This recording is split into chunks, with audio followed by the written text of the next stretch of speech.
더 좋은 방송과 더 풍부한 콘텐츠를 원하시면 좋아요와 구독 꼭 부탁드리겠습니다.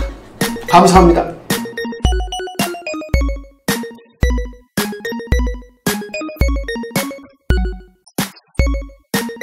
안녕하세요, 세금 판다입니다.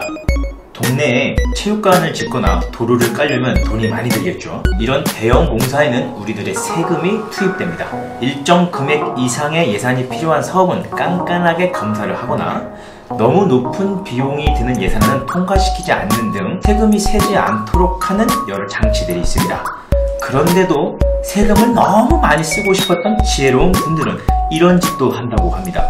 처음에는 공사비가 1억이 든다고 적어내는 거죠. 그리고 실제로 공사를 하면 돈이 더 많이 들겠는데요, 돈을 좀 더 주세요 하면서 추가로 4억의 돈을 더 받아갑니다. 그럼 총 5억짜리 공사가 되는 거죠. 이게 바로 설계 변경이라고 하는데요. 중간에 자재비가 오르거나 물가가 오를 수는 있죠. 그런데 4억으로 계산한 도로 공사가 28억으로 뻥튀기가 되고 5억짜리 읍사무소가 27억으로 변하는 건 너무한 거 아닙니까? 이 양아치! 이런 신비한 뻥튀기 현장, 세금 판다가 뜯어보겠습니다. 안녕하십니까, 세금 판다 이상석입니다. 설계 변경에 대해서 말씀드리겠습니다. 우리나라는 사실 저가 입찰제입니다. 그래서 공사가 진행되다가 상황이 변하는 데에 따라서 공사 규모나 액수가 변동이 있을 수 있습니다. 근데 이게 지금 너무 빈번하고 액수가 애초의 금액보다 증감 금액이 더 커버리는, 작게는 3배, 많게는 심지어 10배까지도 차이가 나는 설계 변경이 일어난 일이 왕왕 있습니다. 이게 왜 그럴까요? 의회가 무능하기 때문에 그렇습니다. 전라도, 경상도, 충청도 예전에는 다 일당 목재들이었죠. 그래서 견제를 못하는 겁니다. 이런 부분들 때문에 사실은 정치개혁이 이루어져서 다당제가 정립이 돼야만이 사실 지방자치를 제대로 견제할 수 있는 건데, 설계 변경을 통해서 알 수 있는 건 물론 땅속과 바닷속은 아무도 모릅니다. 일이 진행되는 과정 속에서 어쩔 수 없는 상황이 있었다고 할지라도 변경 금액이 너무 커버리면 이건 사실은 문제가 있는 거죠. 그래서 설계 변경이 되게 중요한데, 이 설계 변경 자체가 당초 예산보다 실제로 예산을 줄였다라고는 하지만 마지막에 보면 별로 그렇게 차이가 없는, 그것은 말뿐인 그런 예산 절감이 된다라고 하는 것이 있습니다. 그래서 정보 공개를 청구하실 때는 공사명과 공사가 최초에 시작된 날짜, 그리고 증액이 된 날짜를 또 보셔야 됩니다. 공사명이 들어가야겠지만 그 증액된 사유가 있습니다.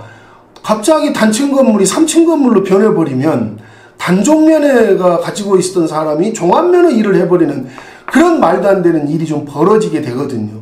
그래서 실제 최초의 금액과 증액된 금액, 그리고 반드시 잊지 마셔야 될 게, 나는 네가 지난 여름에 한 일을 다 알고 있다는 건 누가 담당을 했는지, 어떤 인간이 담당을 했는지를 반드시 청구해서 보셔야 되겠습니다.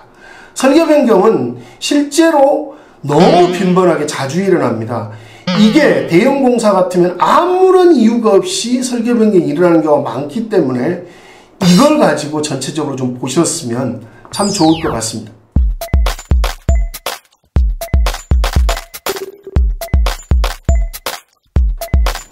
그렇게 설계 변경을 하면 누가 이렇게 쳐드시는 건가요? 당연히 배부른 인간은 업자죠. 업자. 그 다음에가 담당 공무원이 약간의 유가증권을 포함해서 금전을 받을 수 있겠죠. 마지막이 동네 노드록건달이라고 볼 수 있는 지방의원들이 또 관여되어 있다면 이득을 볼 수 있을 겁니다. 가장 큰 그 혜택은 업자라 보는 거죠. 그래서 실제로 저가 입찰이라고 하는 게 의미가 없어집니다. 예산을 줄였다라고 하는 것까지도. 그러면요, 이게 설계 변경이 어디까지 가능한지 뭐 정해진 규칙 같은 게 있나요? 없습니다. 그럼 아무렇게나 막 해도 되는 거예요? 제가 너무 단언해서 말씀드렸는데 사실은 방법이 없죠. 이 부분 예산이 허락한 범주 내에서 가능합니다. 이걸 막을 수 있는 방법은 사실은 지방의회가 그 설계 변경이 필요가 있는 것인지에 대한 현장을 가봐야 되겠죠. 근데 예. 그렇죠. 그 사유가 명확한지를 정확히 따져보고, 왜냐? 지는 위임받은 사람이기 때문에 지 돈이면 그거 아무렇게나 공사 집 지을 때 자재 쓴다고 허락하겠습니까? 안 하겠죠. 지거 같으면 절대 안 그럴 겁니다, 인간들. 그럼요. 지 돈이 아니니까 그 짓을 또 하는 거거든요. 양아치. 그래서 꼼꼼히 따져보는 게 사실은 의의 역할이죠. 그러면 이렇게 말도 안 되는 10배 뻥튀기한 설계 변경이 됐을 때 이거를 막는 문제를 삼을 수 있는 그런 법적인 규정이 없는 건가요? 설계 변경이 되면 당연히 예산이 수반되지 않겠습니까? 네. 예산이 수반되려면 반드시 추경이라고 하는 걸 통해서 예산이 증액될 텐데, 이때 따져보면 가능한 부분이고, 허락을 안 해주면 사실은 못하는 거죠. 그러면 이런 설계 변경을 막을 방법은 아예 없는 건가요? 아닙니다. 지방정부에서 설계 변경을 하고 싶어도 지방의회가 승인을 안 해주면 이걸 할 수 없는 겁니다. 그래서 지방의 역할이 참 중요하죠. 근데 인간들은 지들의 권한도 잘 못 쓰고 얼마나 자기들이 무서운 힘을 갖고 있는가를 한 번도 실감하지 못하고 있다는 데 큰 문제가 있는 거죠. 의원들이 반성해야겠군요. 그렇습니다. 인간들이 또 한 당이기 때문에, 일당 독재이기 때문에 다들 한 통속으로 놀아나는 거죠.